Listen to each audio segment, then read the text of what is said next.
Good afternoon. Thank you for joining us for July's Fireside Chat. My name is Pastor Jim, and our guest today is Julie Flemming. I'm going to have Julie introduce herself. I think of Julie as being a historian.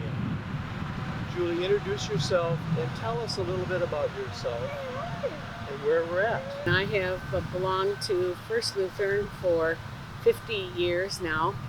And there are a lot of people that refer to me as a historian, probably because I'm always interested in everything that is and has to do with history. And years ago, it was my job to do some investigating about this cemetery. We are sitting in the middle of what is the Lutheran Cemetery, now referred to as the Old Lutheran Cemetery, at the Long Bridge on Highway G, south of Beaver Dam. So we are sitting right behind the new store. What is it called? The Dollar General, or the Yes. new. So if you're used to leaving town and turning by the Dollar General and Bayside Supper Club,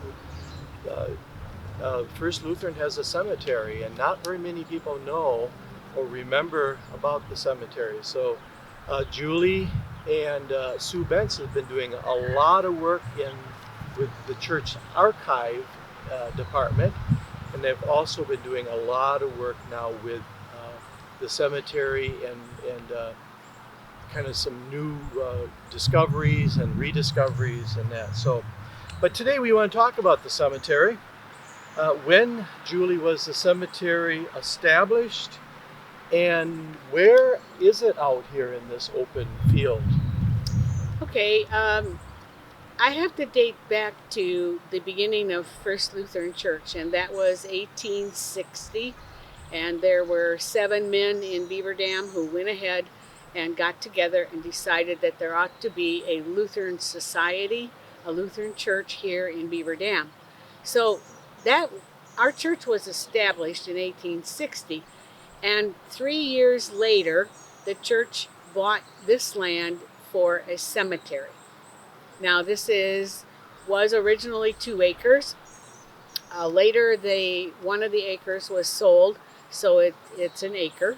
And that started in 1863, and then 11 days after the cemetery was started and recorded over in Juneau, one of our members died, and he was buried out here. So 11 days, we owned the cemetery until the very first burial was taking place out here.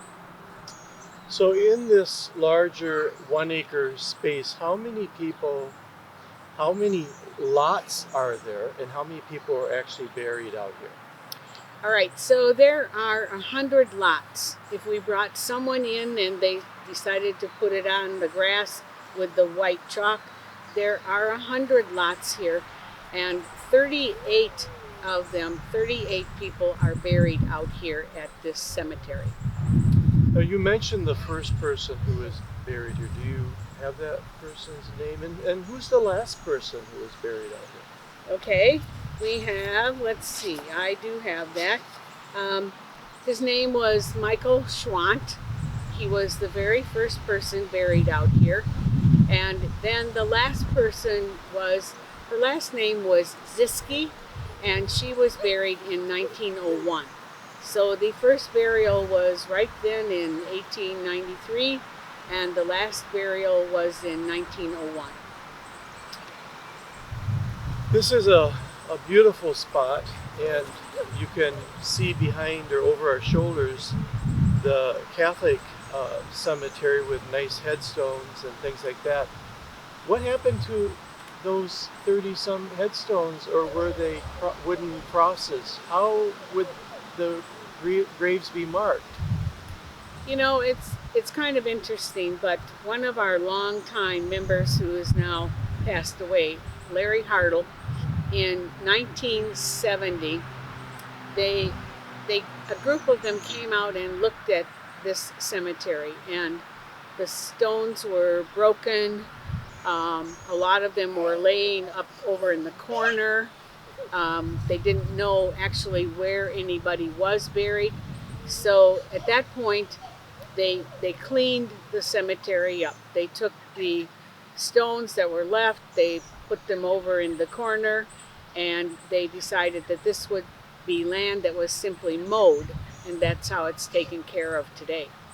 This beautiful black monument or big headstone, and on the back side are a number of people's names listed. So how did this big headstone come to be? Well, I'm not sure how I was alerted to the old cemetery out here, but I came out at one point years ago and I saw that it was entirely empty.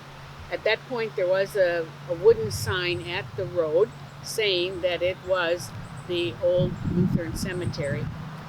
And I thought, I think we need a marker out here. So the church council agreed, and I went to a man over in Randolph. His name was Bill Wolfler, and he had the business called Randolph Memorials. All right. So I went to him and I said, hey, I think we need a marker out at our old Lutheran cemetery. And he got totally into the project, totally. And he said, yep. He said, I think you do. So the end result was that this black granite marker was ordered from India, and it was shipped here to the United States. And when Bill got it, he said, I've never seen a more beautiful black granite. He said, this is gorgeous. The top of it weighs 2,400 pounds. The base weighs 1,400 pounds. And he said, you, the church, are paying for the granite and the shipping and getting it here. And we worked for about two years at First Lutheran to get enough money to do this. And then he said, I will do all the engraving on it. And he said, I'm not charging anything for the engraving. Nice. Yeah. So it took him 32 hours to lay it out. And then he worked on it for days and days and days. You mentioned, Julie, a wooden sign, which would have been out by the road. You can easily see the other cemeteries, either being our siblings in Christ, the Catholic folks on the other side of the road, or behind us. They have a sign to kind of mark the cemetery for anyone who drives by or who's not so familiar. Our sign has been taken down. My guess is it was just falling apart. What are our plans? Are we looking at getting a new sign out here? Yes, we are looking at that because, although some might have felt that you could look at the black marker from the road and read it, but you can't.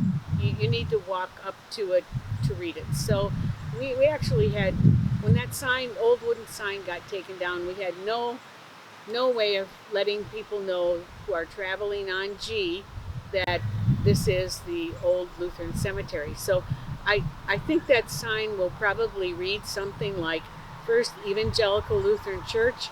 Under that, it's going to probably say Old Lutheran Cemetery. And then under that, it'll probably say established-1863.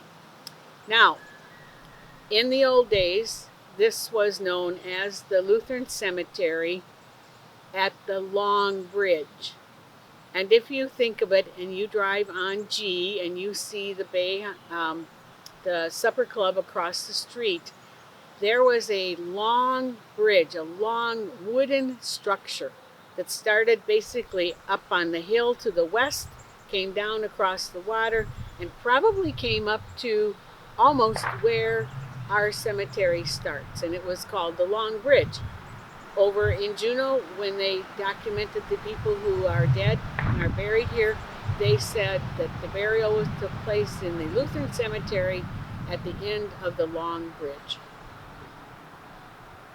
So our hope, our goal is when the sign is completed this year yet, at the end, maybe in the fall, is to have kind of a dedication of erecting the new sign, getting it placed, and having a little service and maybe a picnic someplace out here.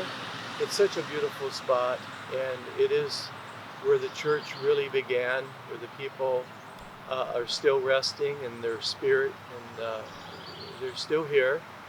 And it's a part of the congregation, it's a part of the church. And so look for that dedication this fall, a time to come out here and gather and walk around. And I know the Sue and Julie have some really good plans about how to identify where the lots are and which lots are occupied. So you might be related to one of the people who are out here, and those names will be made known to you, where you could do some genealogy work yourself, and chances are you have a loved one, a great grandmother or father who's out here, and you might want to come and pay your respects and visit them. So, but do you have anything else you want to add, Julie, before we leave today? I just want to say that because of being asked to work in the church archives room, Sue and I the other day were looking for something, and we weren't looking for anything about the cemetery, but we opened a box and there was an old book with a map of where the 100 burial spots had been plotted here at the cemetery.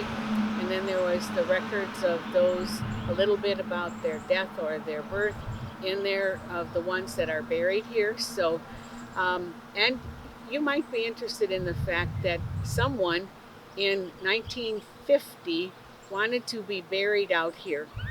And the plan was that that person could be buried out here, but when they came to dig the burial hole, I guess, what do we call it, a hole?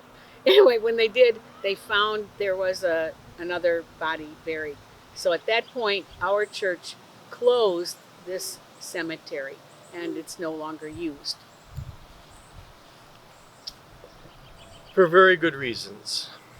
Yes, very good reasons. So we want to thank you for joining us today, for watching this fireside chat about First Lutheran Church's cemetery out here on Highway G, across from Bayside Supper Club.